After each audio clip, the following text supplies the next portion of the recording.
Bom dia, bem-vindos a mais uma edição do Falar Direito, o programa de Advocacia e Justiça do Jornal Económico. Hoje temos connosco o advogado Nuno Gondar da Cruz. Numa altura em que se intensificam os receios de recessão no próximo ano, trazemos-lhe a debate as regras de reestruturação de empresas que mudaram este ano. Muito obrigada, Nuno, por ter aceito este nosso convite. De facto, na altura da crise do subprime, foram sobretudo as empresas de construção civil, por exemplo, a adotar estes mecanismos de insolvência, pré-insolvência. Entretanto, veio uma crise pandémica que afetou sobretudo a hotelaria, a aviação. Neste momento, e que se avizinha o diabo, como dizem, o que é que podemos esperar em termos das empresas que aderiram ou não a estes instrumentos? Muito obrigado antes de mais e obrigado pelo convite e pela oportunidade de cá estar. Ora bem, eu acho que é uma pergunta de $1 milhão. Todos achámos, se calhar, na altura do Covid, em março de 2020, que vinha uma avalanche de insolvências e de reestruturações, não só em Portugal, mas em geral, no mundo e na Europa, em concreto também. Felizmente, e aí convicção pessoal minha, fruto dos apoios a nível europeu e também depois nos outros países fora da Europa, conseguiu evitar-se essa avalanche de insolvências, quer nas empresas, quer nas pessoas singulares. Eu acho que todos podemos dizer que, e os dados estatísticos assim o demonstram, houve uma redução do número de processos de insolvência apresentados e do número de declarações de insolvência nos últimos 2 anos e tal, portanto, neste período pandémico de Covid. Estamos a falar mais ou menos de que valores? Estamos a falar, se calhar, de uma redução na ordem dos 20 e tal %, face ao período antes do Covid. E isso é uma surpresa, pelo menos para mim pessoalmente, mas acho que significa que as medidas funcionaram, que os apoios funcionaram.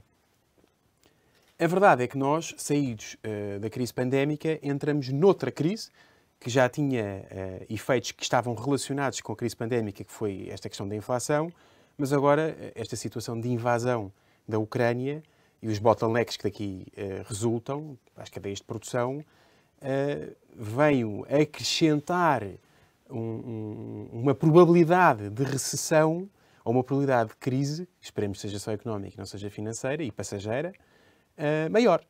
E, portanto, eu tenho algumas reservas que seja possível agora, com os apoios que temos, vamos ver que apoios é que podem vir aí, impedir esta quebra enfim, de empresas e de pessoas singulares com esta situação atual.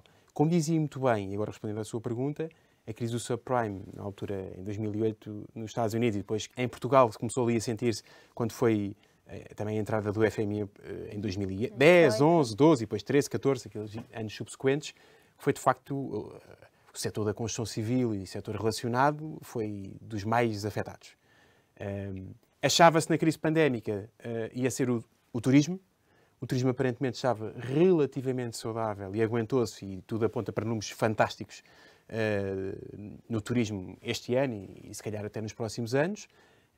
Eu, se tivesse que adivinhar, e daquilo que é público, acho que o tema da inflação e dos custos da energia pode de facto ser impactante na economia, a nível europeu e a nível nacional, em algumas indústrias em que os consumos são mais elevados, e pode ser um pouco mais difícil conseguir resistir sem se submeterem a medidas de reestruturação e esperemos evitando a insolvência. Mas eu diria que acho que o tema da inflação e dos custos e do aumento dos custos de produção, não só o tema da energia, mas também os bottlenecks na cadeia de produção, são provavelmente o maior risco, e são esses setores, daí eu apontar a indústria, ou alguns tipos de indústria, que poderão eventualmente ser mais afetados. Depois temos também o BCE já a preparar umas ferramentas para travar uma eventual nova crise de dívida. Neste momento, no caso das empresas portuguesas, há razões para alarmes, ou pelo menos numa nova avalanche de insolvências não acontecerá, como na Covid, ou ainda há esse risco? Eu acho que há um risco de aumento das insolvências face a este último período, que no período pandémico foi abaixo do período antes, fruto das medidas. Mas, como digo, nesta situação agora atual, bottlenecks nas cadeias de produção, como eu dizia, inflação e aumento dos preços da energia, admito que quem não estava bem capitalizado e quem não tinha, portanto, uma estrutura também operacional firme, possa agora vir a ressentir-se e, como digo, ter que se reestruturar ou mesmo ter que se apresentar à insolvência. Ou seja, custa-me acreditar, eu espero estar enganado, que agora não venha uma série talvez um pouco mais negativa do que aquela que felizmente, apesar de tudo, foram os últimos 2 anos e meio. Portanto, Como não aconteceu no Covid, provavelmente não teríamos a mesma sorte, no fundo. Em relação ao PER, muitas vezes eu ouvia alguns especialistas dizer que ainda era usada como arma de arremesso contra os credores. Ainda há empresas que utilizam este instrumento como uma forma, no fundo, de ataque aos credores. Eu acho que é uma ótima pergunta e eu acho que eu sou suspeito. Sou suspeito numa razão, que é que eu acho que o PER foi um instrumento inovador em Portugal, não havia nenhum que se assemelhasse, e fundamental. Ou seja, se nós olharmos para o período de 2010, 11, 12, 13, 14, o PER foi muitíssimo usado, reestruturou um número enorme de empresas, também de pessoas singulares, numa primeira fase em que o PER foi usado para as pessoas singulares, depois criaram um PEAP, que é uma espécie de PER para as pessoas singulares, e portanto eu acho que o PER deve fundamentalmente ser elogiado como instrumento. Criou-se a certa altura uma ideia de que o PER estava a ser objeto de um uso abusivo por parte de muitos devedores, nomeadamente devedores até que estavam em situação de insolvência e que usavam o PER como instrumento, como diz, de arma de arremesso contra os credores, de ganhar um período durante o qual não podem ser atacados pelos credores, através de execuções e providências cautelares e penhoras e por aí fora. Mas, apesar de tudo, eu acho que estatisticamente, não conheço as estatísticas em concreto, mas das últimas coisas que tenho lido, não é verdade que se possa dizer que as empresas em geral que se apresentaram a PER tenham caído depois em insolvência. Portanto, se calhar esses PERs, em geral, não foram nem abusivos nem arma de arremesso, foram o instrumento certo para aquela empresa se reestruturar. Depois pode discutir-se se o PER permite reestruturações de passivo demasiado agressivas sobre os credores, mas isso já é uma discussão jurídica. Já é uma discussão jurídica. O legislador... E qual é a sua opinião em relação a isso? Eu acho que neste momento o instrumento que nós temos é um instrumento globalmente adequado. Acho que tem sofrido algumas alterações legislativas, em geral no sentido certo, e antecipo continua a ser um instrumento importante. Naturalmente que, para muitos credores, em muitas situações, acabam por ver-se uma circunstância de ver os seus créditos cortados, ou, portanto, objeto de um perdão forte ou de pagamentos a longo prazo. Mas há um princípio de base que temos de ter em consideração. De acordo com a lei, e é assim que os tribunais devem decidir, nenhum credor pode ficar em pior situação por via da aprovação de um plano no âmbito do PER do que se ficariam se a empresa fosse para liquidação na insolvência. Portanto, fosse declarada insolvente e liquidava-se e pagava-se aos credores. Portanto, desde que este princípio seja cumprido, acho que nunca podemos falar em PERs abusivos ou, digamos, uso abusivo do instrumento por parte das empresas. Muito obrigada. Tempo agora para um curto intervalo. Retomamos já de seguida a discussão sobre as leis que vieram agilizar os processos de reestruturação de empresas.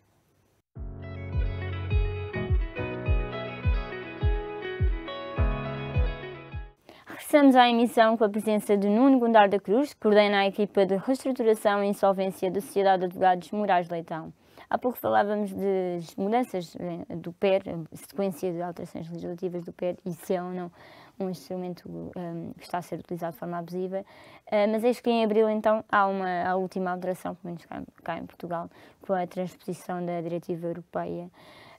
Antes de detalharmos as mudanças principais, queria lhe perguntar se acha que de facto veio agilizar ou aumentar a competitividade das empresas, como assim o Governo prevê. Eu acho que temos que olhar para a legislação de reestruturação e insolvência não como uma legislação de hora da morte das empresas ou de quase morte para evitar a morte, ressuscitar as empresas, mas devemos olhar como uma legislação fundamental para qualquer país que quer ser competitivo na perspectiva de atração de investimento. Se nós formos olhar para os países, especialmente os anglo-saxónicos, e em particular o Reino Unido e os Estados Unidos, que servem aqui um bocadinho, acho eu, de exemplo onde as coisas correm bem nesta área, vemos que eles são muito competitivos. O que é que isto significa? Que eles têm instrumentos legais, que têm uma legislação que facilita o interesse de investidores em empresas que possam estar em dificuldades. Porque, no final do dia, o objetivo da legislação de insolvência e de reestruturação, ou pelo menos, a meu ver, materialmente, e socialmente e economicamente, é impedir que empresas que pudessem ser recuperadas, pudessem continuar a ser entes importantes no giro económico, continuem a operar. Porque se deixarem de operar, tipicamente o que vai acontecer é destruição de riqueza, credores que não são satisfeitos e trabalhadores que vão para o desemprego. Acho que isso não interessa a nenhuma economia. E, portanto, nessa perspectiva, termos ou procurarmos ter legislações em matéria de reestruturação e insolvência que promovam o interesse dos investidores nestas empresas e que criem condições para que estas empresas possam, da melhor forma possível, conseguir reestruturar-se, conseguir reunir as condições necessárias para, se houver operação, exatamente, se houver uma operação que seja saudável, ter essa segunda oportunidade, acho que isso é fundamental. Esta diretiva europeia que refere, de facto, foi agora transposta e é uma diretiva que aposta muito na reestruturação preventiva. Ou seja, aposta muito em evitar que as empresas caiam numa situação em que é inevitável irem para a insolvência e em que haja tal distribuição de postos de trabalho e de riqueza. Portugal transpôs agora para a nossa legislação essa mesma diretiva, alterou-se quer o Código da Insolvência, quer o regime do Processo Especial de Revitalização, portanto, do PER, e são alterações que, não sendo alterações que signifiquem para nós um regime novo, porque nós já tínhamos o PER desde 2012, não deixam de ser alterações com algum relevo. E acho que aqui até é útil dizer isto. Curiosamente, Portugal até nem está mal, não estaria mal classificado se olhássemos no leque dos países da União Europeia, em termos de legislações modernas de reestruturação, nomeadamente através do PER, nós até diria que estamos bastante bem classificados. Não diria que estamos no primeiro ou no segundo, mas estamos ali bem, estamos melhor, normalmente estamos nos Mas agora, rankings. Devido a esta alteração, Já estávamos antes e ficámos, penso eu, mais próximos disso agora. Falando um bocadinho das principais alterações, calhar, e focando no PER, respondendo à sua pergunta genérica que fez, eu acho que apontaria dois objetivos fundamentais desta revisão do regime legal do PER. Por um lado, criar incentivos para que haja financiamento, ou, portanto, entrada de novos capitais, seja por parte de investidores ou de financiadores, seja por parte dos sócios. Portanto, há um conjunto de medidas, nomeadamente dando privilégios a esses créditos que se constituam por via de financiamentos no contexto do PER, portanto, aporte de novo capital à sociedade que está em PER, inclusivamente se forem aportes através de credores subordinados, portanto, até de acionistas. Eu, pessoalmente, acho que faz todo o sentido do mundo. Nós, para termos acionistas que queiram investir nas empresas, não basta que eles acreditem nelas. É preciso, quer dizer, mal ou bem, dar-lhes algum incentivo para que isso também aconteça. E, nessa medida, estas alterações legislativas também promovem isso. Por outro lado, eu diria que, mal ou bem, e embora isto ainda seja matéria com os tribunais, depois vamos ver como é que a coisa na prática vai ser e qual é que vai ser a posição dos tribunais. Eu ia perguntar isso, como é que... Bem, passaram 2 meses desde que entrou em vigor, mas já se sente como é que no terreno está a funcionar ou não? Eu acho que ainda não se pode tirar nenhuma conclusão, porque isto entrou em vigor há tão pouco tempo, que ainda não há decisões nos tribunais suficientes, e menos ainda nos tribunais superiores, para fazer uma análise sobre se isto vai gerar mais litígio, menos litígio, se vai ser mais ou menos fácil, mas pelo menos há uma coisa que se pode dizer. Houve uma intenção, e aí resultante da diretiva, de criar condições, quiçá até mais facilitadoras, para a aprovação dos planos de recuperação no PER ou dos planos de recuperação / planos de insolvência no processo de insolvência. Isso é claramente, acho que se pode dizer, uma intenção do legislador. Falava das principais implicações. Temos também a questão de haver mais um mês, supostamente, para o plano de negociações, para as negociações, mas há outras. O que é que destaca destas mudanças?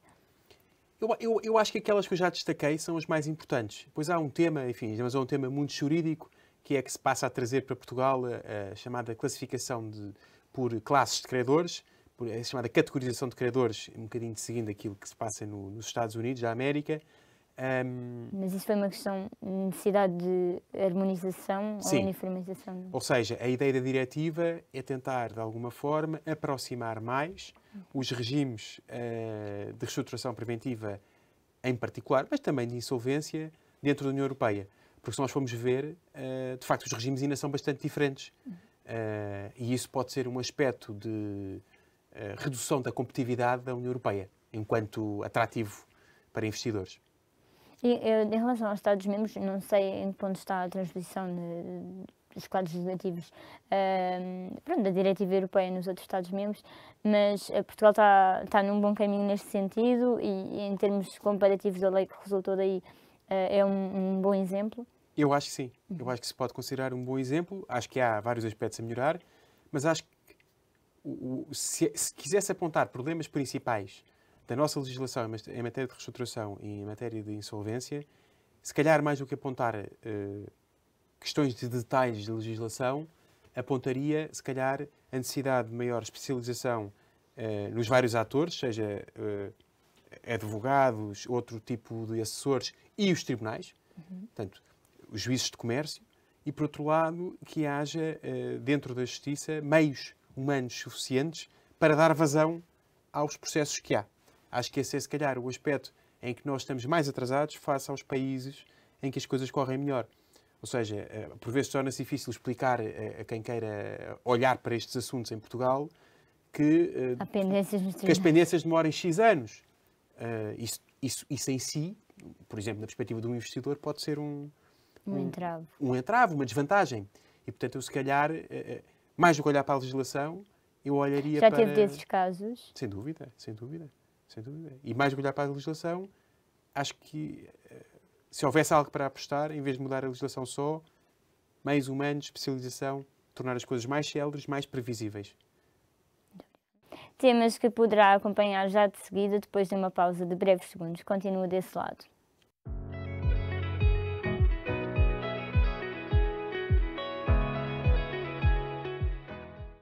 Chegamos à terceira e última parte deste nosso programa, onde estamos com o advogado Nuno Gondar da Cruz. Há pouco falávamos então das alterações em termos genéricas da lei, mas retomemos um bocadinho ao ano da pandemia. Em 2020 o Governo criou um mecanismo extraordinário, temporário, também relacionado com os sistemas, o famoso PEV. Passado este tempo, eu queria perceber em que medida é que funcionam ou não e se é viável para uma nova crise que venha. O PEV foi criado, como diz, numa perspectiva de apoio às empresas que se encontrassem numa situação económica difícil por força dos efeitos da pandemia. É uma espécie de PER direcionado só para essas empresas.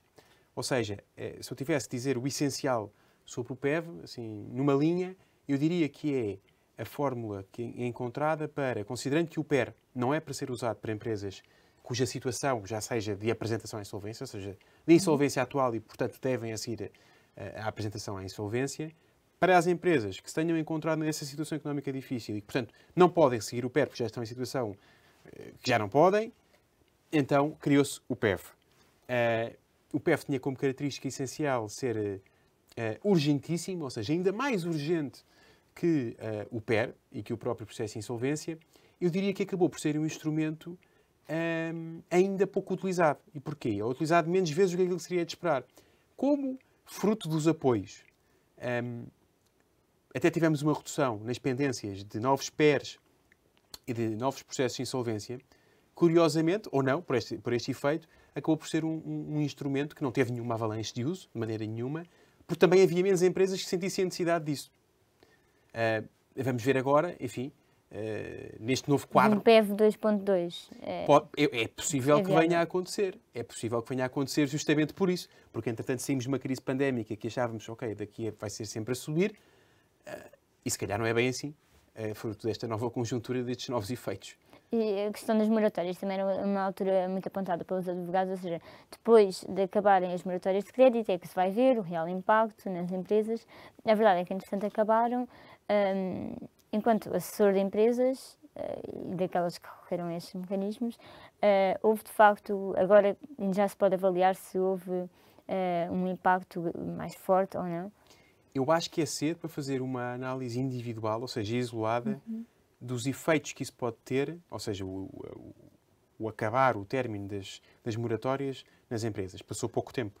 Como diz, e, por outro lado, agora com estes novos efeitos que agora se sentem, conseguir isolar o problema da empresa como sendo mais pelo fim das moratórias do que, se calhar, por os efeitos desta nova crise, gerada por razões completamente diferentes da pandemia. Quer dizer, também teve influência o tema da inflação que já aí vinha, mas agora foi enfim, a invasão da Rússia. E também não houve tempo de recuperação. E não houve tempo de recuperação e trouxe outros desafios.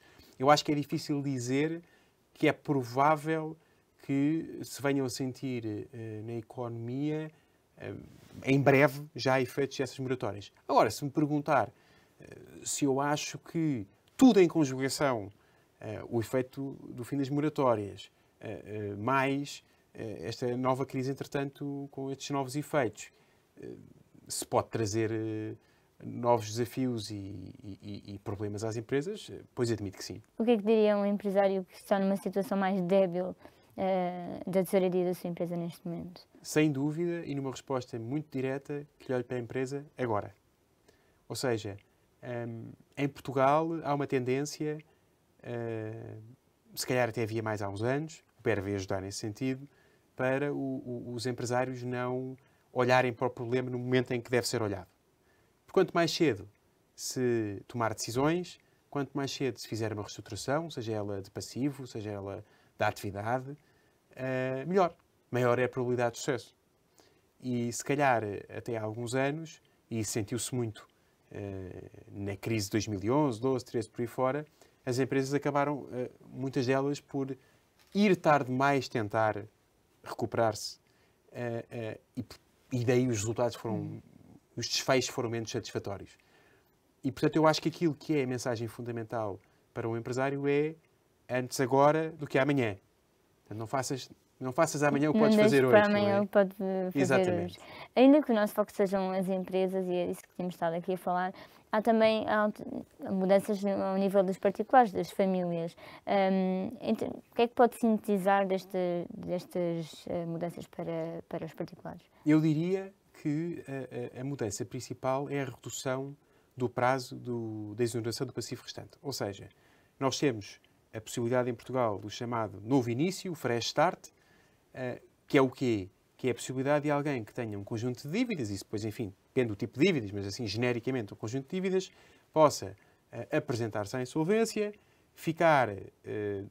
liquidar o seu ativo e ficar um determinado período a pagar, através do rendimento que tenha, a um fiduciário, tipicamente um administrador judicial, e no final desse período, que já lá vamos ao período, ser exonerado do passivo restante, ou seja, ser perdoado de todas as dívidas que não tenham sido pagas por via da liquidação do seu passivo e daquele período durante o qual entregou os seus rendimentos, ou uma parte substancial dos seus rendimentos aos credores. Até esta nova alteração legislativa, o período era de 5 anos.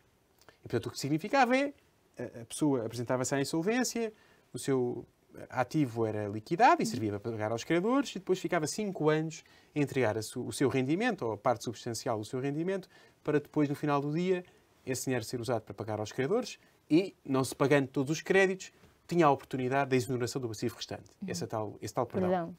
Agora, os 5 anos passaram a 3. E, portanto, sem dúvida que há aqui uma intenção de facilitar, de proporcionar melhores condições às pessoas para que, se quiserem recorrer a esse mecanismo, puderem fazê-lo e esse mecanismo também não ser tão pesado, porque é diferente eu entregar uma parte muito substancial do meu rendimento durante 5 anos ou 3 anos. É quase metade do tempo. Portanto, e o valor não acaba por subir, ou seja... E o valor não, exatamente. Naturalmente, que isso pode criar um prejuízo maior para os credores. Exato. Mas isso foi uma decisão do legislador e que veio da União Europeia. Há números ou noção de quantas pessoas insolventes, se é que posso dizer, está em Portugal neste momento, ou nessas condições? São milhares. Não lhe sei dizer exatamente o número, mas são milhares. Ou seja, é um instrumento que, desde que se criou esta figura da exoneração do passivo restante, que tem tido sucesso e que tem sido utilizado a miúdo, em geral, diria que não de forma abusiva, ou seja, de facto justificada. Portanto, acho que na minha opinião, é um instrumento de aplaudir. Muito obrigada, Nuno. E o Falar Direito regressa em breve com mais temas e novos convidados. Até lá, continua a acompanhar diariamente e ao minuto as notícias nas nossas redes sociais e no site do Jornal Económico.